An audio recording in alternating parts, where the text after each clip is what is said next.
Yeah, you sound good, and we are officially live. Good. So, hello everybody. I am live today for a lunch break with your realtor and special guest. Today we have Mike Perry from Perry Appraisal Services here today to talk about appraisals, the market, real estate in general. I hope you have your lunch and you're comfortable and you're ready for a good 30-45 minutes of chit chat.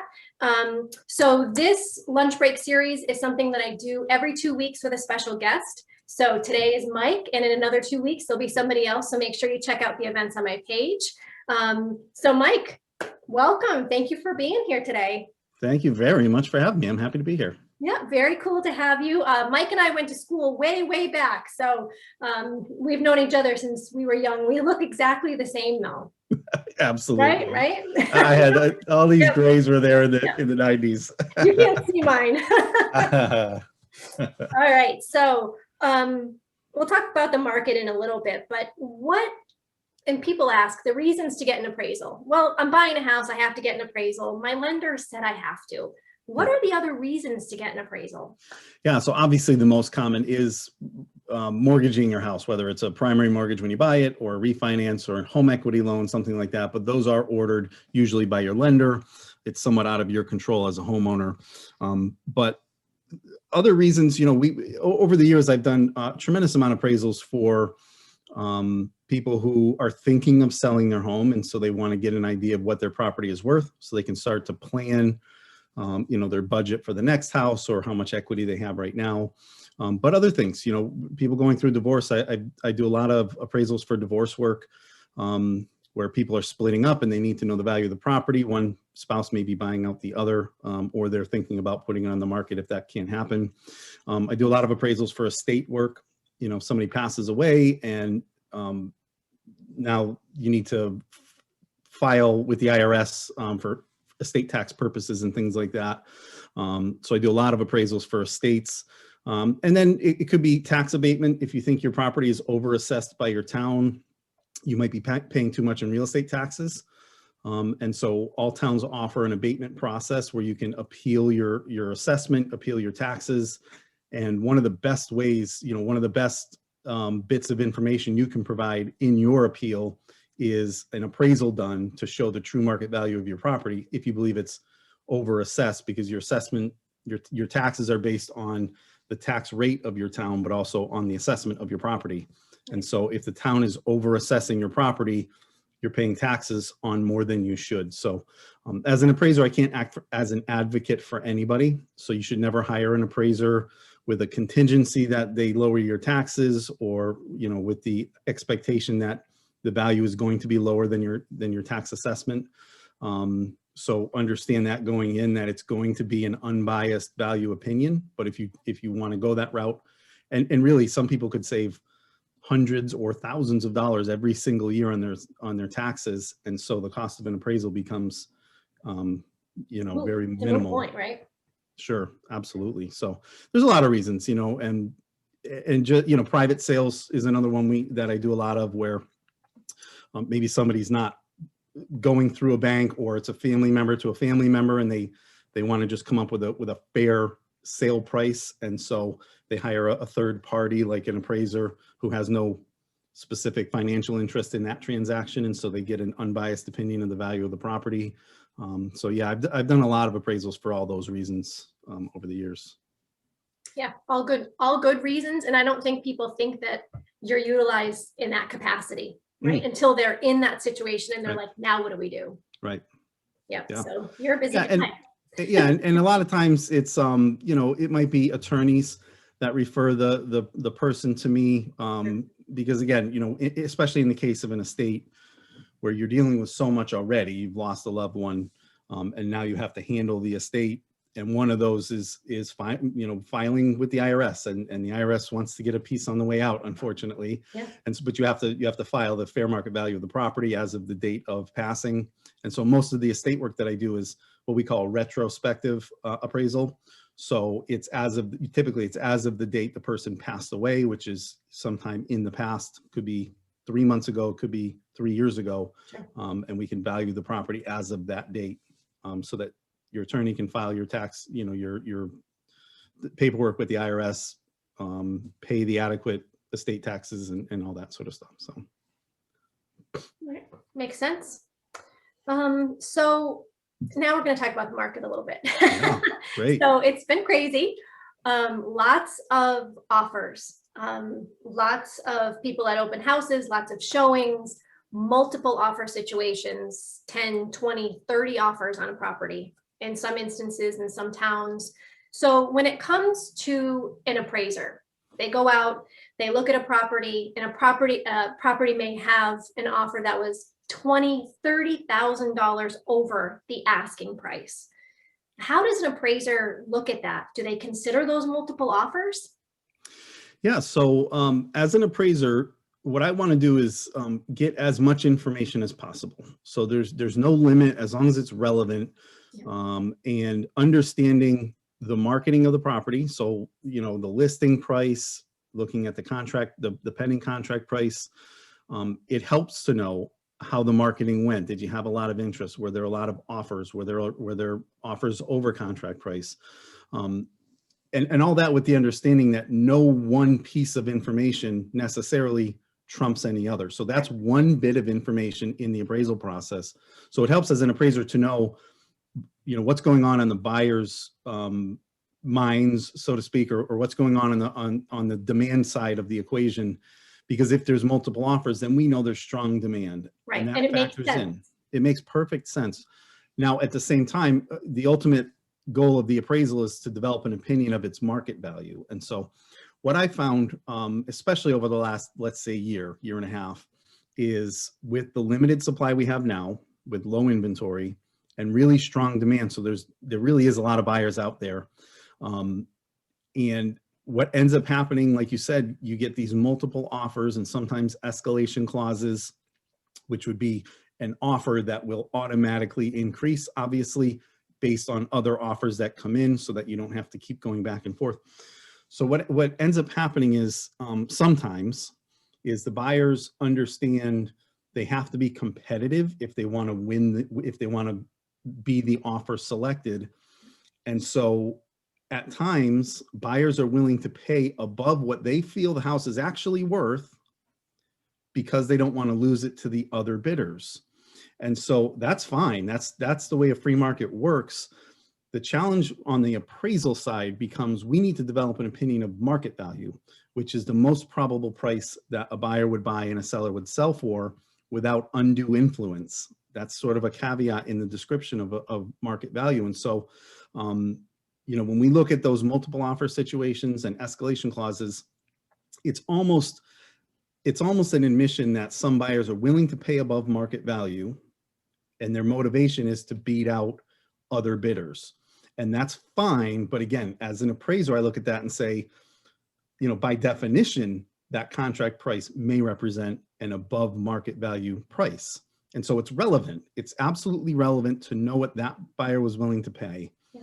But we also have to understand all the other factors involved, which is this buyer may have been willing to pay above market value because they didn't want to lose the property because there's no other properties for sale, and maybe they've lost out in 4 or 5 or 9 other homes before this. Yeah. And so as an appraiser, we have to kind of reconcile all of that data, all of that information, and value the property based on its market value, not what these 4 people were willing to pay in order to outbid each other. To me, that may be considered undue influence, atypical motivation. In other words, they're not looking to pay market value for the house. Their primary motivation at that point is to beat out the other bidders. And to do that, they may be willing to pay above what they truly believe the property is worth. And again, you know, if you're bringing cash to the table, you can pay whatever you want. You work that out with your lender to figure out how to make up the gap. But that, I think right now in the market, buyers are well advised to understand if we're willing to bid this thing up, we may need to bring cash to the table because lenders have financing guidelines. It might be 80% or 97% if you're going FHA or VA or something, where they'll only finance, let's say 80% of the market value of the property or 97% of the market value of the property. And so you may have to fill the gap with cash to make sure that you're only borrowing 3% or you're only borrowing 20%. Otherwise, you may not qualify for the loan. So yeah, it gets kind of complicated, but that's what I found.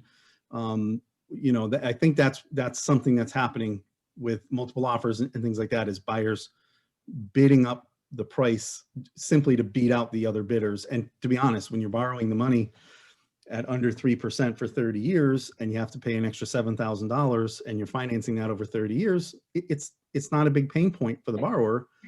But the way the whole lending industry works is that the lender doesn't want to overloan on the property. So the appraisers there is somewhat of a stopgap to sort of put everything in check and say, well, this is the market value of the property. They wanted to pay a little higher, and that's fine, but the property isn't worth the contract price in some cases. So yeah, that's probably been the number one issue in the last, let's call it 6 months, in appraisals anyways. Yeah. And so probably doesn't happen much now given this market, but what if the appraisal is higher than the contract price? Yeah, I mean, that's the dream scenario, right? For everybody involved. Just, I mean, on one side, it's a shame that the seller is leaving money on the table, I guess, that would be the indicator there. But yeah, I mean, it happens. It still happens now sometimes. Now, it doesn't allow the borrower to borrow more money. That I think falls into the fraud category if you're using your home to get a personal loan or something like that. But yeah, it happens. The lenders are basically looking for the appraised value to meet or exceed a contract price in a sale. And so as long as you hit, as long as the appraised value is at the contract price, anything above it is, somewhat irrelevant in that regard. But yeah, in cases it happens. I don't see it much these days, but it happens, and it really happens in things like private sales where you maybe have, parents selling a house to a child or cousins or grandparents or something like that, where they are discounting it or giving, the family deal or something like that. And I've appraised, a house that's maybe being transferred for $200,000 when it's really worth $290,000 or something. And that, I don't know from a lending side if that raises red flags. I wouldn't think so, as long as there's no funny business going on the financing side. But yeah, it's essentially, once you hit that contract threshold, anything above it is somewhat irrelevant. But it's good as a buyer to know that basically you're walking into instant equity. And it's one of the reasons why I always recommend, sellers get an appraisal before you list your house if you're not sure about the value, because leaving money on the table is, it's too bad, because we all work for the equity in our homes. We work hard to pay our mortgages and things. And to imagine leaving some of that money on the table is kind of too bad. It is, for sure. Yeah. And if you're outside of that family dynamic where you're getting a discount on a home and you're a buyer in a normal real estate transaction, that you're essentially paying that appraiser through your lender. So you're not sharing that report with the seller and saying, hey, I got it, I got it for cheaper. So there's no way that they can turn around and say, I want more money back or anything like that. So just a heads up for any buyers that are listening out there. If that ever happens, it's not something that you are going to, disclose. That's your information for your lender and for yourself. Right. Yeah. And really the only way that would happen is if it was somehow written into the purchase contract that if the property appraises above, the seller can walk, and that doesn't happen. No. That's not a common contract clause. So when it comes, there's a lot of FHA buyers out there, right? So there's a couple of different loan products. There's conventional, there's FHA, there's VA, there's USDA. So when it comes to FHA, there's some different standards amongst all of those when it comes to appraisals. Can we touch on some of the FHA and how a seller would prepare their home when they're listing so that if an FHA buyer comes, they're already prepped?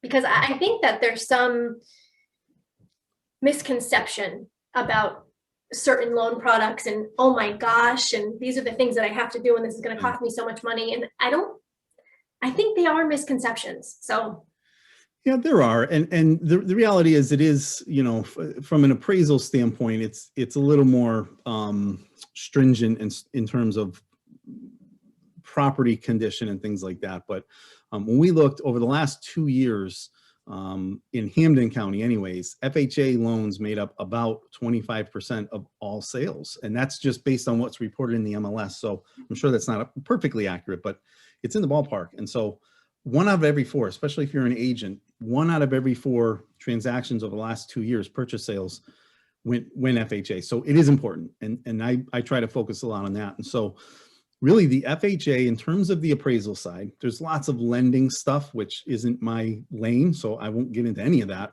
But from an appraisal standpoint, the gist of it with the FHA and even the VA is they want to ensure, we always call it the 3 S's: safety, security, and sanitary. And so essentially the FHA wants to make sure that the home is safe and secure. And by security, I mean securing the asset, not necessarily security Alarm bars on the system. windows. Right. Yeah, not personal safety, but security means securing the asset.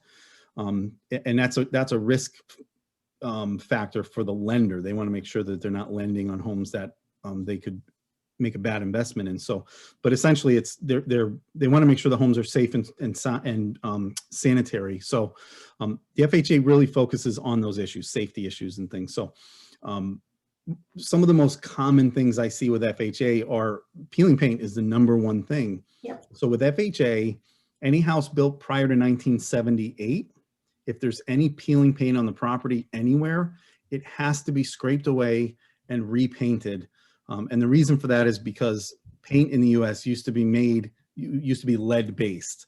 And I suppose in 1978, laws were changed so that lead could no longer be in paint. And so the presumption is anything built after 1979 had to meet laws as of that date. And so we don't worry about it as much in houses that were built after 78, but any house built prior to 1978, if there's any peeling paint at all on the outside surfaces of the house, on the shed, on the fence, inside the home, anywhere, it's going to have to be scraped away, and it should be done by a professional because lead paint obviously is risky and dangerous.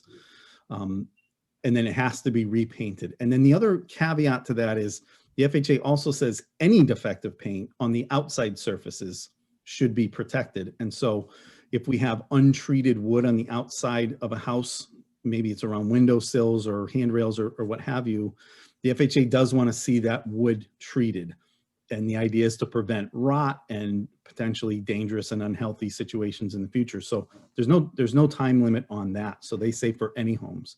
So even a house built in 1990, if there's rotting wood or unprotected wood on the outside of the house, the FHA wants to see that covered. But primarily we're talking about any peeling, flaking. In fact, the FHA calls it defective paint, not peeling paint. We refer to it colloquially as peeling paint, but anything could be scaling, chipping away, anything that could be flaked off and ingested, I suppose. And then beyond that, it's really just kind of basic safety stuff. So broken windows, if the window poses a safety risk. So if there's shards of glass poking out or dangerous situations. But interesting is the FHA is not super strict. They leave a lot of leeway. So minor cracks in windows are perfectly fine. As long as they don't violate, I guess, the integrity of the window or pose an imminent safety risk. They're really not looking to get deep into that stuff. They just want to make sure anything that's potentially unsafe. So, and then missing handrails. And again, this is one that's changed over the years. We're back. The FHA used to be much more, I guess, strict about handrails where, and I forget now, but I think it was 4 steps or more, whatever they had an actual rule for when a handrail was needed, but now they don't address it specifically. It kind of falls under the umbrella of safety. And so any interior stairwells should have a handrail. Of course, your traditional, whatever they are, 13-step interior stairwells. It's a pretty obvious one. But usually where I see it is on the outside of the house, maybe steps leading up to a front door, back door, or something like that. If it's potentially dangerous, a handrail should be installed. So this is where it gets into that minutia of there's no real hard answers. Mm-hmm. It's more, they kind of leave it up to the appraiser's discretion, which is both good and bad, because there's no true standard. And so it becomes, it could be different based on which appraiser you get, which is unfortunate. But essentially, in my practice, I look at the Massachusetts state building codes, which says anything that is 4 or more steps needs a handrail to conform to state building codes for safety reasons. And so I personally don't think that I can supersede those. If those are state building codes, they seem like a pretty good benchmark. So I tend to fall back on that. But because it's not an FHA requirement, it's still up to the discretion. If it's a truly safe situation and a handrail doesn't add anything to the situation, then it might not necessarily be needed. But generally, anything over, say, 4 steps or anything dangerous, maybe have a big drop off on one side of the stairs that falls down to a driveway below or a patio. Right. Yeah. Sure.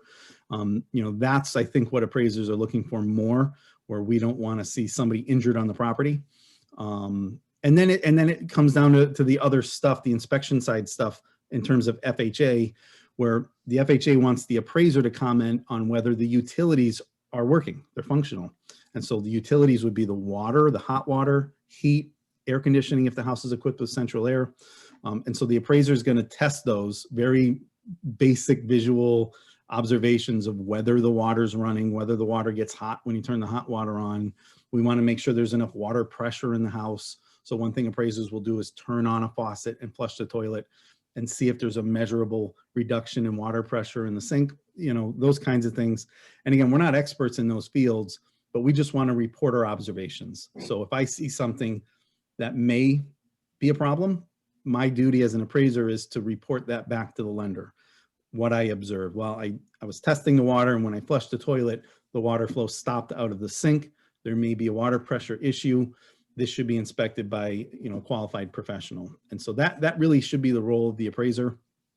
Beyond the obvious, the harder rule stuff like peeling paint. If we observe peeling paint, we're going to make our appraisal contingent on that getting repaired. If the heating system is not working, we're going to make our appraisal contingent on a reinspection or repairs as necessary, because that's what the FHA want. They want to make sure that the house is habitable, safe, and sanitary. So if I see potential mold growth in a house, and again, I'm not an expert, so I can't make that determination whether it's mold or not. But if I see what looks like mold, then I'm going to report that in my appraisal report, and I may contingent the whole report on an inspection by a qualified professional who can go in and test it and determine whether there's mold growth, and if there is, why. Let's find out the source, because there's water somewhere. That's how mold grows. And maybe there's a roof issue, maybe there's a flashing issue, maybe there's a foundation issue where there's water coming into the house. So yeah, and to contrast that with a conventional loan, a lot of those things also come into play with conventional loans, but they're, again, as an appraiser, my duty more or less just becomes a report my observation role. And so I still want to let the lender know if I see issues in a house when I look at it, all under the pretense that I am not a building contractor, I'm not a home inspector, but we're the only member of the whole process, of the whole lending process, that is fully unbiased. I guess inspectors and those things are as well. Right. But they're not required by the lender like an appraiser is. Right. And so effectively we become the lender's eyes and ears. They don't send personal representatives into these homes. And so one of our duties is to sort of act as their eyes and ears inside the home and just report to them what we see so that they have all the information they need to make a sound lending decision based on their risk assessment. And so, yeah, so a lot of those things, if I see a dangerous situation and it's a conventional report, there's times when I could make the conventional report contingent on a repair. If there's no heat, for instance, most lenders don't want to lend on a house that has no heat in New England. And so in those cases, I would probably make the appraisal report contingent on repairs to the heating system. But it's not as strict, I guess, as FHA is a good way to put it, where the FHA has more hard rules about that stuff.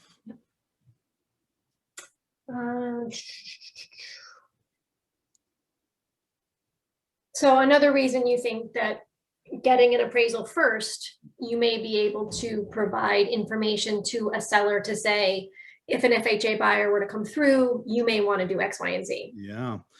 Yeah. I've floated the idea before of having like a pre-listing FHA inspection, where you could have an appraiser, somebody who, it probably won't be the same appraiser that the buyer's bank hires to go and do the actual appraisal, but at least you're getting, a set of appraisers' eyes in there looking for FHA conditions. And some of those things make sense to address up front. Some of them probably don't. The fact is, we never know when you list a house, what buyers are going to be attracted to it, but we can see that the bulk of the FHA loans are going towards the first time buyer market. And so we know, when we're listing a house, not we, I say we, I don't know why I'm saying that. I don't list any houses, but when houses are being listed, I think there's a general assumption of who your buyer pool is going to be. And if there's a chance that, you're looking at FHA buyers coming through the door, it makes sense. If you have minor things that you can just tidy up before you show it, or certainly after you get the offer, before the appraiser gets there, then it makes sense. Maybe, like I say, scraping, repainting, peeling paint, it's going to get noticed by the appraiser. And it may be something you want to do anyways, because it shows better, even in this market. Yeah. Like, we refer to that stuff as house, but we refer to that stuff as deferred maintenance. So, minor condition issues, broken windows. I would say, people ask me all the time, what can I do to make my house worth more or help me sell my house? And I say, look, any money you spend, you're probably not going to get back, or you're not going to profit from it. If you renovate your kitchen, yes, you'll get more money for your house, but you may spend more on the renovation than you get back in market value. You may not, that's up for debate, but things like, fixing a broken window, and maybe it costs you $100 or something, or a couple $100 if you hire somebody. The point, I think, the important thing to think about is when it gets to the appraisal, usually it's towards the finish line of the whole lending process. Yes. Because at that point, the buyer's spending money, the appraisal tends to get backloaded towards the end of the lending process to make sure everything else happens smoothly. So by the time the appraisal happens, there's a lot of times where the closing date is literally within sight. It might be just a week or two out, or 2 or 3 weeks out at most. If there's an appraisal issue, a contingent, a condition issue where the appraisal itself has to be held up because there's an FHA repair that needs to be made, now you risk potentially delaying your closings. Now you need to go back and get extensions. Buyers may be, on the hook for a rate lock, or there's a lot of things that can happen if a transaction gets delayed. And one good way to make sure that doesn't happen is, especially if you know that you're going to be having a lot of FHA buyers walking through looking at that house, and you can fix something for, relatively minor financial cost, it might make sense. And at the very least, it helps to be aware of it up front, because surprises, from my understanding, for real estate agents, buyers and sellers don't like surprises. No. Who would have thought, right? I know. And so if everything else is going smoothly and all of a sudden the appraisal says, wait a minute, you have to do this and you have to do that, that can cause a problem, I think, for agents, because now you have to go into explanation mode and explain why this is being held up, what has to be done. Maybe you have a seller that doesn't want to do the repairs, and if it's addressed up front and explained properly, why certain buyers need certain things, not buyers, but their lenders need certain things done, it might help soften that blow if they now need to put in some time and maybe some money to make some minor repairs, rather than have to explain it at the finish line, and say, look, if we don't do this, the deal is dead. We've just spent 30 days and $1,000 on nothing with our inspections and everything else. So I think just having all the information up front, maybe even having an appraiser in the house, talking face to face with the seller, explaining the FHA rules, explaining how to fix things. Because that's, to be honest, that's one of the challenges I see is, in my reports, I try to be pretty clear about what has to happen if, let's say, there's peeling paint, that it must be fully scraped, all the chips have to be removed, and it must be repainted over. And then I'll go back, if the work has been done, and I go back to do a final inspection, which would be just one last inspection to make sure the work was completed. There's so many times I go back when somebody just paints over the peeling paint and it was never scraped away, and that's not good enough. And so you're going to hit another delay where the appraiser is going to say it hasn't been done, it hasn't been repaired. Or maybe they scrape it all away and all the paint chips are on the ground. And in reality, what you've just done is made the property less safe because now the paint chips are accessible. Right. So understanding you know, how to do the repairs, what to do in certain situations. Again, it can go a long way in preventing delays. It can hopefully mitigate the frustration and the confusion on the buyers and sellers part. Because agents, you know, you guys are great at what you do. Having to explain somebody else's job is hard. You know, having to explain what an appraiser does and why can be confusing sometimes. And especially if we're trying to relay that to a third party who has no knowledge of the appraisal process or the lending process or anything like that. So yeah, you know, any agents who want a pre-listing inspection, appraisal, anything like that, I would suggest reaching out to an appraiser. You know, we're all busy right now, but some of us like me, you know, those are the kinds of things I enjoy doing. I go out and, you know, just walk through, meet people, explain what to expect, what they may run into. And I think it all just leads to a smoother transaction, a smoother process. You know, knowing more can't hurt. Yes. I guess, you know. And I think to add to that, knowledge is power, and that's part of the lunch break series, right? Yeah. So if you need to know something, there's so many different people that are involved in getting someone to the closing table, whether you're the seller or the buyer, and we all have our specific professional paths. Yeah. And I know a little bit about everything, right? From you, from the inspector, but I'm not you. And you don't sell houses. So I think that's part of it too, is to ensure that we're all sharing our knowledge and making it as smooth as possible, because there's going to be bumps in the road. Yeah. And it's that whole stay in your lane thing. I've tried to do that my entire appraisal career, where I try not to speak for lenders. I you know, I don't want to answer questions that I'm not an expert on. Yeah. And it goes into the, you know, my daily practice of when we have to comment on, you know, appliances and utilities and furnaces and things. That's not my field of expertise, but in some cases I'm required to comment on them. And so, you know, it's one of those where a lot of times I'll defer to professionals and I'll say, look, if there's more questions, I turned the heat on and it didn't get hot in the house. That's the extent of my knowledge of the situation. I was still cold. That's right. End of story. I don't know what the problem is. Is it a pilot? Is it a heating up? I don't know. I think you should hire a professional HVAC contractor and let them tell you why that house didn't get warm. Right.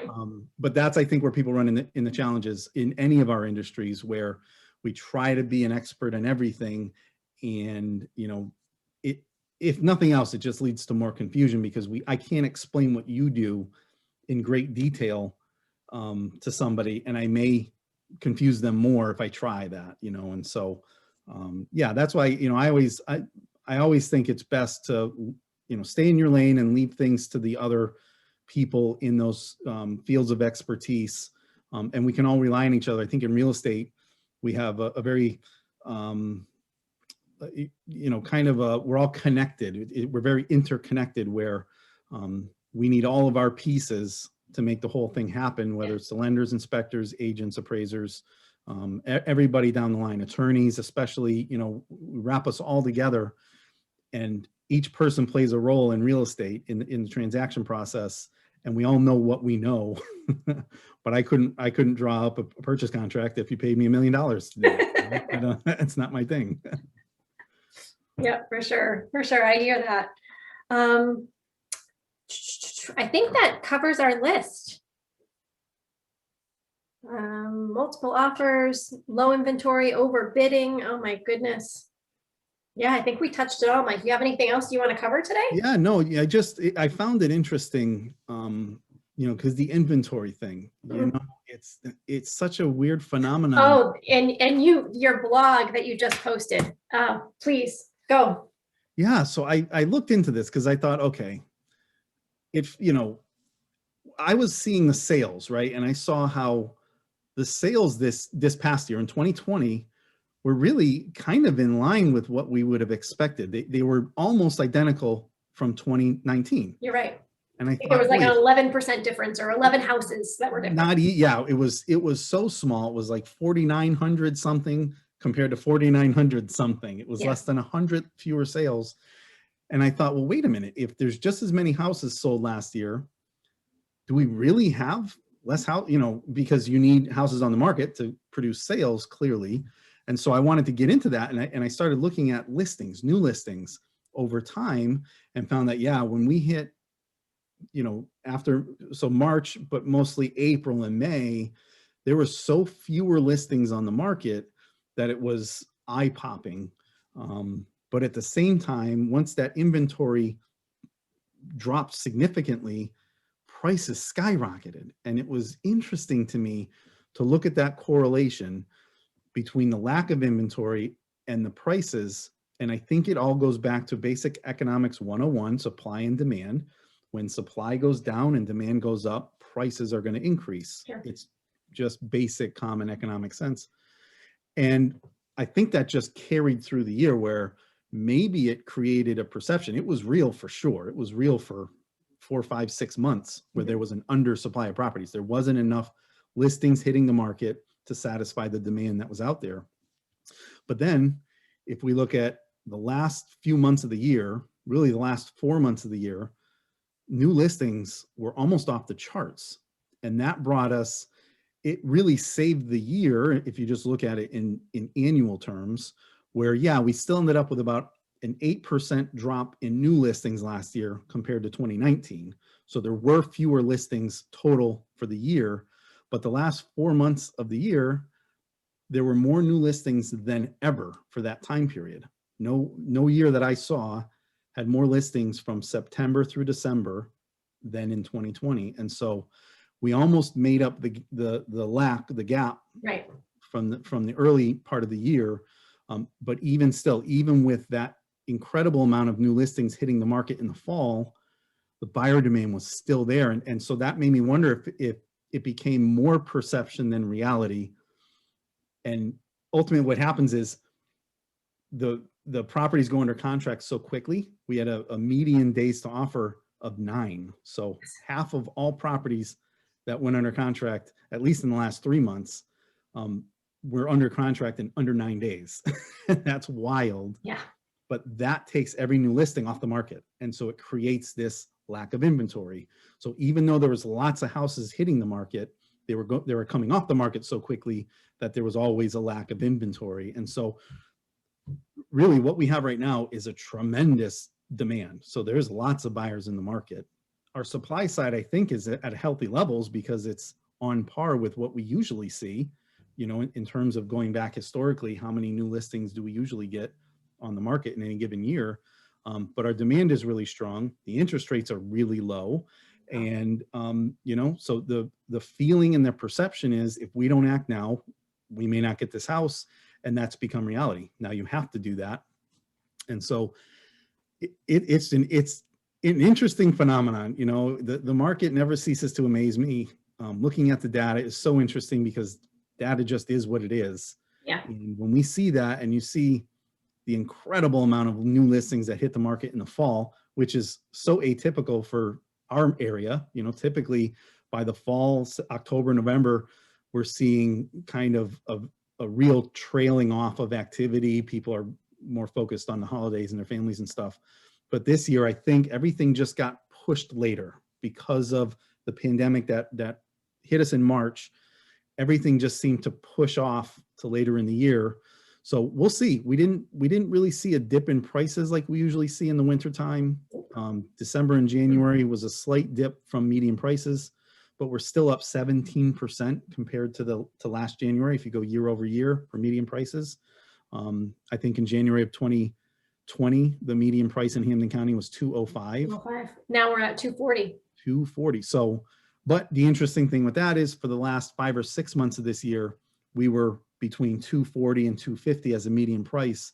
So in the last 6 months, prices have remained pretty stable. Of course, that's going to change in every sub-market. You may have some towns that are experiencing different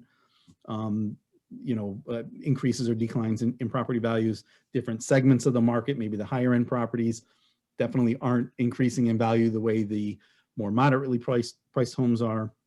But overall, if we just look at the overall data, it's very interesting. And it makes me wonder going forward, are we going to have the new inventory hitting the market? Is buyer demand going to always be there, for the foreseeable future? Are rates going to stay where they are? All indications are that they are. Yeah. And so, one of the other, in the blog, one of the other metrics I put in there, one of the other graphs was a look at the interest rates, mortgage rates over a 5-year period. And we saw this sort of steady, maybe healthy, gradual increase in the mortgage rate, which gets back to what a lot of economists think is a normal rate for mortgage loans, maybe somewhere around 4 or 5 or 6%, maybe not 6%, but, and then in late 2018, it went from around the 5% mark and just went on a free fall and never looked back. And now we're down under 3%, probably 2.75 or so. And so that coincides with a increase in property values, which makes perfect sense. And now we have the supply and demand thing. So there's a lot going on in the market right now, but at the end of the day, so many questions. There's so many, unknowns sort of right now. Absolutely. And I'm sure you're looking at, maybe what came out from the RAPV, the Real Estate Association of Pioneer Valley. They released the January's numbers for Hampden County single families, and new listings for January 2020 was 325 for January, and January 2021, 281. So down about 13.5%. And in February, right, Mother Nature decided to drop snow on us and continue to do so throughout the month. Yeah. So I'm wondering what February's numbers will look like. Yeah. Yeah, it was interesting. I have those exact numbers in my blog because I did the numbers myself. Yeah, you ran them out of MLS.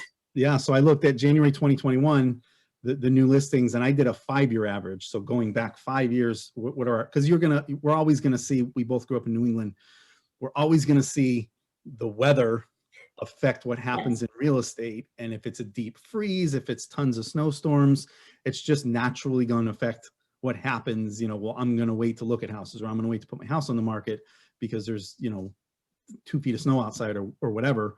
So I like to look back a little bit more and say, okay, take into account those ebbs and flows. And that's exactly what I came up with, where this January there was a drop off of about 13.1%, I think was my number, from the previous 5-year average or 4 or 5-year average, which, any one metric doesn't necessarily prove anything, so to speak, but it's always interesting now that we know that what's going to happen in February. That's the way I look at it. Right.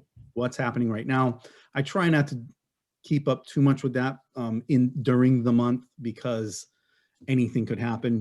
If we get a warm stretch of weather, you could see a bunch of houses get listed or whatnot. But yeah, it's interesting to see where you had this increase at the end of 2020 and then a drop off in January. So every time you think what's going to happen, right, just waiting 2 seconds. Yep.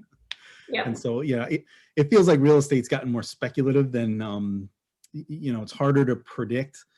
If you look at, and especially again, some of the charts I created for the blog, we can see some predictability in activity, in values and things, and any one thing can throw that off. So an increase in value, an increase in mortgage rates could throw that off.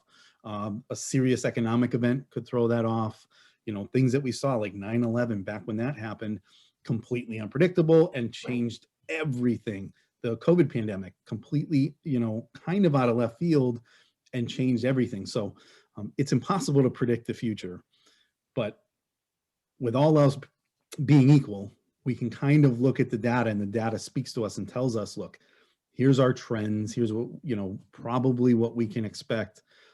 So yeah, that dip in listings in January, it made me scratch my head. I thought, yeah, maybe this, maybe there's a bump in the road, or maybe the backlog of people who wanted to sell their houses at the end of 2020, or, who knows? We'll see. We'll see. That's what's so interesting about real estate, is it's every day is a new adventure, I guess. Well, when I was listening to the news last night, the weather woman said that February would be cold and gross, but March would be warming up and it would be fantastic weather. So yeah, using the data that we have and what she just said about the weather, I'm counting on March being fantastic. Yeah, I would say, aside from unforeseen things happening, yeah, I would have no reason to not believe that we're going to see a busy spring and a busy summer. And beyond that, I think is a huge question mark. I think, we've seen such a drastic short-term increase in prices that usually screams overvaluation, overpriced, and you're setting yourself up for a correction. Right. We saw, you'll see fluctuations always. The median price in Hampden County, again, the numbers that really did well from March to April jumped something like 14%. I mean, that's unnatural. Yes. That's a long-term increase, not a 1 month increase, but then it's sustained at that level. Right. So you got, you can't help but wonder, is that an artificial increase due to the other factors, the supply and demand factors that we've been talking about? Is that due for a correction at some point? I mean, I hope not, obviously, but it is what it is. So that's interesting. We'll look for that. Considering values have remained pretty stable over the last 6 months, I don't see any reason why they would skyrocket or change drastically in the short term. But I think we're going to see lots of activity in the spring. I think it's going to be a busy summer.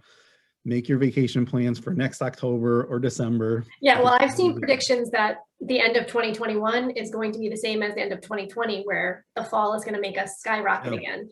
So yeah, everybody's throwing things up, Yeah, one of the big factors so far has obviously been COVID. When I can remember talking with other professionals, probably in early summer, and we were all looking ahead to this second wave, as we were calling it. So when the second COVID wave hits, it should be the fall once everybody's indoors again. What will that do? And it did come, the second wave, but real estate didn't seem to be tremendously affected. I think we all learned to live with it and how to live with it. Right. And so it became less of a factor. And so, the COVID thing's been amazing to me in terms of its effect on real estate. I would have never predicted the effect it would have had. I would have thought our real estate industry, the real estate market would have gone into a real funk, maybe even a recession, but it hasn't. Completely agreed. Completely agreed. So it's been a surprise again to what you think is going to happen and what actually is going to happen. So yeah, so many questions, a lot of things in the air, and we'll just have to wait. It's like owning GameStop stock. That's a good one. What you thought was going to happen did not happen. Yeah. Yeah. My husband would appreciate that comment. All right, Mike, thank you so much. Thank you. It was great to talk to you. Nice talking to you. Yeah. All right, everybody, thank you for joining us for lunch. We will catch you in 2 weeks. Bye.